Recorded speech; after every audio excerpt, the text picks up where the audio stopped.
मौलाना फजलुर रहमान को बनाने का मिशन जारी। वजीर आजम शहबाज शरीफ से मुलाकात के बाद चेयरमैन पीपल्स पार्टी बिलावल भुट्टो की मौलाना फजलुर रहमान से मुलाकात। मौलाना को आईनी तरमीम पर हिमायत के लिए कायल करने की कोशिश। मुलाकात के बाद खुर्शीद शाह की मीडिया से गुफ्तगू। कहा, पार्लियामेंट में कानून साजी से कोई नहीं रोक सकता।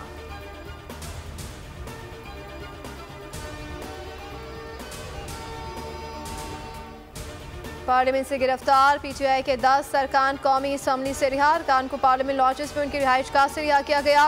रोपकार अडियाला जेल से पार्लियामेंट लॉजेस में सब जेल इंतजामिया को पहुंचाए गए। पीटीआई अरकान की जमानत एटीसी इस्लामाबाद ने आज ही मंजूर की थी।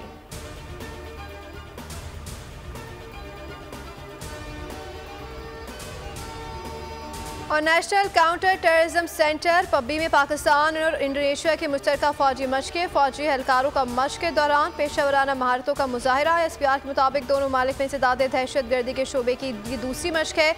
मशक़ का मकसद दोनों अफवाज के तजुर्बे और तरबियती तरीक़ेकार का इश्तराक था। इख्तितामी तकरीब में जनरल ऑफिसर कमांडिंग 17 डिवीजन मेहमान खुसूसी और इंडोनेशियन दिफाई अताशी कर्नल बॉडी वेयरमैन भी शरीक थे।